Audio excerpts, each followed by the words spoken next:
talk about the biggest mistakes in 2025. So we're getting into the holiday Freak season. out! Easy, Cap. Not yet. Not yet. don't shoot the gun just yet. Just hold it in the holster. That's what she said. Come on now. I was going to say something else. That made it. You just get there anyway. I held back what I was really going to say. I was going to say don't shoot your load, but clearly you know what I was thinking, baby. I had it for you. Yes, indeed. So we're going to talk about, as we get into the holiday season and get towards the end of the year, we're almost into 2026. So we're going to talk about what we feel like the biggest blunders or the biggest mistakes, the biggest failures were in 2025, and what the panel feels like was I just can't believe they hit that moment that wound up being a complete disaster. So I'm going to start with RG. Leave Dub for it. I might let Dub bring it home at this time because he's killing it right there. But yeah, so what do you feel like the biggest mistake was in 2025 across the NFL? What do you think the biggest blunders were? Man, this is a tough one because I feel like there's a lot of avenues you can go this route, but I'm going to go something that's a little bit more recency bias, but you can kind of extrapolate it throughout the entire season. What the hell is John Harbaugh doing in Baltimore? Because why is your starting number one top 3 running back for the last decade or so not getting a single snap touch in the fourth quarter of a 1-score game when the last time he touched the ball, he scored a touchdown? It's just truly like mind-boggling. I guess I can wrap this all up by saying the biggest failure is head coaches getting way too in their head, pun intended, about how to run a team and not just sitting back and realizing, this guy's doing really good. He is the reason we're winning this game right now. I should probably give him more touches. Forget game plan. Forget what discussions we had coming into this game. Ride the hot hand. And I feel like coaches sort of like overcoach or, overstep, however you want to say it, and trying to get too cute and thinking like, oh, well, I'm the smartest man. I know what I'm doing. I'm not going to play my best player, especially when my starting quarterback is out with an injury. God forbid we do what's been working. And you know what? At the end of the day, like, Harbaugh probably won't get fired. I say that very muddily. They could be agree to part ways. Yeah, exactly. Yeah. That's kind of my thought process behind it, is that he will, say I'm stepping away from the team, that kind of thing. But I think Lamar is done with Harbaugh, and I think he's ran his course as a head coach. And I just feel like these coaches, man, and I know I'm singling out Harbaugh here. There are a few others in there as well, but I feel like these coaches just don't realize what they have, and they just think that I'm smarter than everyone else. I know what I'm doing. And then when it bites them in the ass, they come out on the press conference and they're like, oh, we had a game plan in place. We try to stick to it as much as possible. And as fans, we don't want to hear that, man. Just put the damn best players out there on the field and let them go win you the game. Yeah. You can't argue that at all. I mean, I don't understand it. And I actually think that's something a different topic about Derrick Henry. I think he's about done. I agree, but unfortunately, I can't believe that that's how he's going to go out. I agree. Yeah, yeah. I'll get into it. Right. We'll talk about it because as the next week, 2 weeks get to be completed. We'll talk about coaches. I'm sure it's going to come up again. So we'll get into more of coaching talk in the next few pods. But yeah, I definitely think that something's brewing differently in Baltimore. It's going to need a reset. But yeah, let's go over to Violator next. What do you feel like the biggest mistakes were in 2025 across the league? I'm gonna start with my team. Okay. The low-hanging fruit. Okay.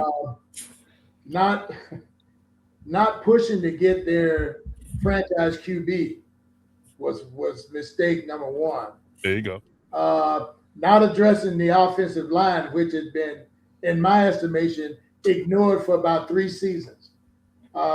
Really, they needed to retool that, and get some able bodies in there. Third, I'm going to say probably the Falcons trading away all those future first round picks, Say it again. The Falcons, they traded those future first round picks for Pierce. Yeah. that's come to bite him in the rear end. And Penix is hurt, and it's like Penix is the man got Penix is out. Now they're 360 back around to I forget his name off the top of my head, man. Just Kirk Cousins. Yeah. Big Chain Kirk, Big Kirko. Kirko Chain. You like that? You like that? So, I mean, as professional organizations, it just baffles me as a fan to see these people of high standards, high paid status, making decisions that really just cripple organizations, man, for years. You know what's weird about James Pierce? Yeah, I mean, they did trade up and give a first round pick. He had 8.5 sacks up to this point. He's doing pretty good, but it's just like, to what cost? Right. To what avail? Yeah. Myles Garrett. It's not winning them games, Definitely not. They have a lot of sack. I think we talked about it a few weeks ago. Like, they're up there in sack total. They are in the top as a team. 10. Yeah, they are in the top 10. You're right. But yeah, and again, it just hadn't translated to win. So what are we doing here? And you'll have a first round pick this year to addressing the deficiencies, but we'll see. I mean, Penix will come back there, get their right tackle back. So we'll see how they roll. But that's another coaching conversation we got to have in the next couple of weeks. Will they keep Raheem? That's another thing. So that's, we got to worry about that. Okay. All right, AG, tell us what you think the biggest mistakes and biggest blunders were in 2025 from your end. Yeah, I was going big picture, and then RG made me kind of pivot as he was talking recent, coach ones. But, I think from my team's perspective, the biggest mistake was, thinking that they could just kind of roll it back with the same core after they lost the Super Bowl the way they did, and try to go younger and unproven on their offensive line, and we saw how that ended up. For the Chiefs this year, and your franchise cornerstone player gets hurt, and I mean now who knows what's going to happen. So definitely biggest blunder or biggest failure for the Kansas City Chiefs there. I think league-wide, the biggest mistake to me, and maybe this is kind of a compounding few years of mistakes, but to me it's got to be the Bengals putting all their chips into, we're just going to pay this offense, pay for this offensive core of Burrow, Higgins, and Chase, and see what that does, because, hell, we were a competitive team, 3 years ago, and that's just totally imploded, and now they're just in financial dismay. Their quarterback's talking cryptically about retiring. It's just a dumpster fire now, and it's they put all their eggs in that basket, and it got all the egg on their face pretty quickly. Yeah, it's a good one. That's definitely a good one. Yeah, I like it. Okay, good stuff. All right, Dub, I'm gonna let you go next. Dub, yours. Yeah, appreciate you. I think from my team's perspective, you definitely got to look at hindsight is of course 2020, but I think it was a big mistake for us to go older and double down on our vets. So, for example, we went in, brought back Ertz, brought back, what's my guy? B-Wags? Bobby Wagner. Yeah, Bobby Wagner. And if you watch this, Bobby Wagner is a great stand-up guy, Hall of Fame player, one of the best linebackers of all time. But he's a liability in coverage out there. I mean, it's just he lost a step now. Yeah, he lost a step. It's just 2 steps. It's not. Yeah, it's not a good look to see him out there in coverage. And I think we could have had a better contingency plan and bringing in younger talent and bringing in kind of something to sustain us for the future. Of course, we tried to build off of what we did last year, but I think we were hoping for that magic again instead of kind of getting to the core. So I think we went a little bit too cosmetic with it in the offseason approach. And as far as the big picture, I have to say probably, the Colts and, just I understand they went all in with Sauce, and I understand that they wanted to trade away some picks because they felt like they had a team that could win this year. But man, did that backfire quickly. Now here you are without a starting quarterback, without your future franchise quarterback who's injured, without Sauce, and without those picks. And things just really changed around really quickly for them. And also of course they traded away young A.D. Mitchell. He wasn't panning out so far, but to give up on it, I don't want to say give up, but of course they had to give up some assets for Gardner. But to pivot from a guy not even a full, year after you drafted him is it's kind of sad to see or just kind of baffling to see. So I'm curious to see where they go next. Of course, Jonathan Taylor's not getting any younger. Their offensive line is they're not the youngest team. The Colts are not the youngest team. So I can see why they went in a win now mode, but now they're going to have to pivot and find some type of answer. Maybe it's a veteran quarterback, or I don't know what the answer is going to be for him. But if you would have asked us in week 8 that if the Colts would be in this position, I think all of us would have been a little shocked. So I think that's the biggest blunder, and just not even saying that it's their fault, but they definitely fumbled the bag this year. Yeah, and I didn't want to say it when it happened because I'm a Chargers fan, obviously, and I'm a Phillip Rivers advocate, but I didn't want to see Phillip Rivers come back for this particular purpose because I knew in back of my mind that the Colts were in trouble, and it just wasn't a simple issue with quarterback. I think they were going down with Daniel Jones if he was still healthy. I think they weren't going to win a game past that blunder they had. What they lose to? Would they lose to the Chiefs? Yeah. When they lost to the Chiefs, I was like, "This is done. It's done. It's over. It's a wrap. They're going downhill." And then Daniel gets hurt. And then they bring in Rivers. I'm like, he might not come. He might come in, light up, and not win a game, and that's what's happening. He literally might not win a game in his return. So I didn't want to see him, come back for that. You sacrifice your Hall of Fame candidacy, to go winless and then go back into that to wait 5 more years. That's crazy. That's crazy. But that's my brief rant. I had to get that out at some point, but it was bothering me. It was bothering me. Yeah. But yeah, that I didn't like it. But yes, Cap, please bring us home. Give us your unexpected take on who you feel like the blunders were in 25. Okay, I want to do an addendum. First off, you know what? Before I do my addendum, I want to talk about Phillip Rivers because I was really, really impressed with him the other night. Okay, on the Monday night, and I'm looking at him like, who's that new offensive tackle that's 17? And then I knew who it was. I'm just saying. He looked like me wearing a jersey. But I will say this: Phillip Rivers, for being on the couch for 5 years, looked a hell of a lot better than Carson Palmer did being on the couch and being taken up by the Raiders. I will give Phillip Rivers props. Okay, but honestly, people are saying this in jest that maybe he came back in order to get the insurance for his kids. That's not too far from the truth. You get insurance for another 5 years, good on you. If you really know or think in your heart that you're going to go into the Hall of Fame and you're relatively young, he's 44, so maybe he'll hit it by the time he's 50. That's fine. If it comes down to dollars and cents, good for him. And the thing is, he didn't tarnish his Hall of Fame. He didn't tarnish his Hall of Fame candidacy. He actually improved it.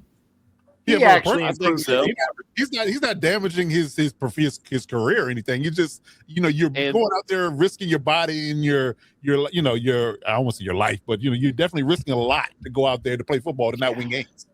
He looked fabulous, especially this last game. Has there ever been a player in the league that one has a grandchild and has a child that is the same age as some of his teammates? Right. I don't think so. That is the first. Well, that's a Hall of Fame fact right there. I'm pretty sure that George Blanda had a grandkid when he was playing football for the Raiders in '72. Wow. For my time. Okay. When he was kicking? Yeah. When he was kicking and playing quarterback, winning games for the Raiders against the Kansas City Chiefs in the year of 1972, when he single-handedly came in and won 5 games. 5. I think my dad was like 5 in '72, so I wasn't even developed in his sack yet. But a twinkle in his eye. Yeah, I wasn't but a skid mark on the underpants. Background is black, so you can see what your IQ quotient. Yeah, right here. But Cap, did you get out what your biggest blunders were before? No. I do want to add to it because I wanted to give props to a gargler for like one time ever, or an ex-gargler playing for the Nags. Okay, I made it full circle, playing for the Garglers and the Nags. But Pete Carroll coming in here and destroying this team, bringing his 2 sons Tweedledum 1 and Tweedle 2. I usually say F Tango for people like that. Taking a product of Chip Kelly and then overriding Chip Kelly, who is a good or better offensive coordinator than anybody that's been in there recently, overriding him and not letting Chip Kelly do what he wants to do. And then just totally destroying this team. Making it worse than it was when AP, who doesn't have a clue, was the coach from last year, and just said, well, hey, hold my beer, AP. I'm going to make you look good. I tell you, I cannot get rid of Pete Carroll faster than anything are. And I will say this, the Raiders would have been a hell of a lot better if they even had, God forbid, Greg Olsen called a hell of a game yesterday. And those are words that you a lot of times won't hear, but Greg Olsen almost single-handedly, and probably with Joe Philbin doing some effort on the offensive line, because that offensive line looked a hell of a lot better. And I sure as Foxtrot knew it's not Brendan Carroll coaching those guys. It's Joe Philbin, in my estimation. So that's it. Pete Carroll sucks. Just like JETS sucks. Pete Carroll sucks. Bringing it all home, baby. Okay, fair enough. All right. Since we're doing team and big picture, I'll go to the same route. I think the Chargers did a big time disservice by not addressing the interior O-line properly.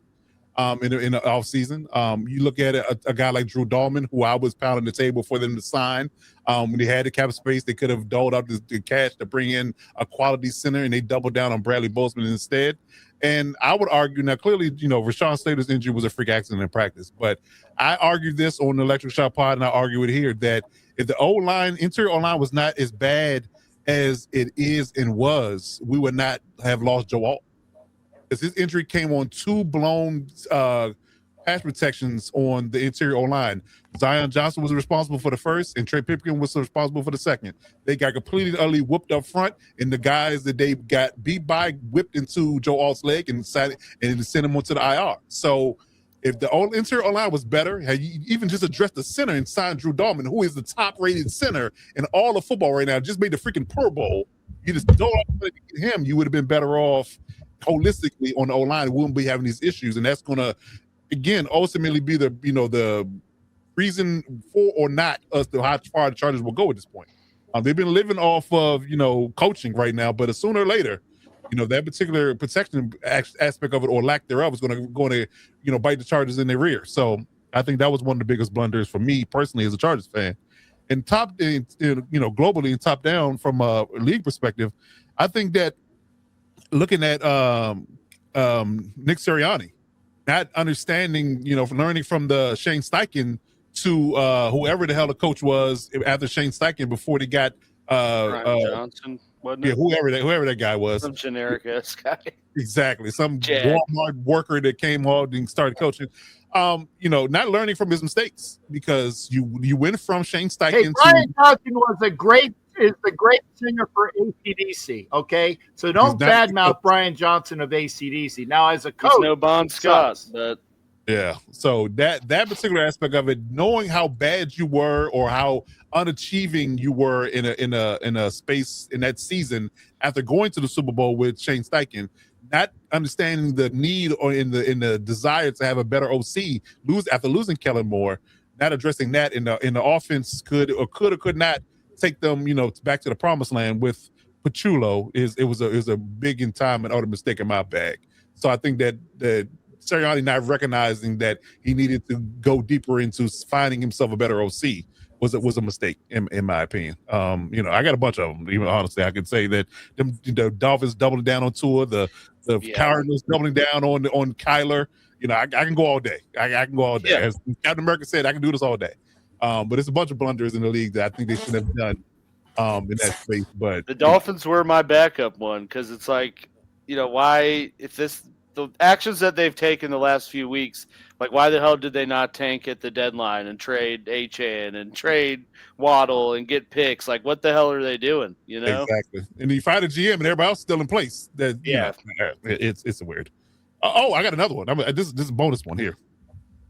I think one of the biggest mistakes that the Giants did was not firing Joe Shane instead. And I'll qualify it by saying this. If you remember when Josh Allen came into the league, they said he was reckless. Jackson Dart now has a reckless tag on him. Who was the coach that coached the reckless out of Josh Allen? It was Brian Daboll.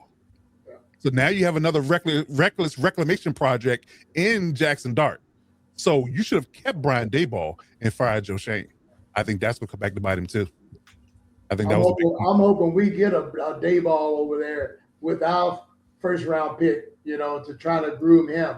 That's just wishful thinking, though. But yeah, I mean, it's not far fetched. I mean, he's the season. Got to have a wish list, later. So gotta have. And I go back to my take about having the Eagles get him because he was Jalen Hurts' offensive coordinator at Alabama his second year there. Right. So remember that too. Oh yeah, but that was mine.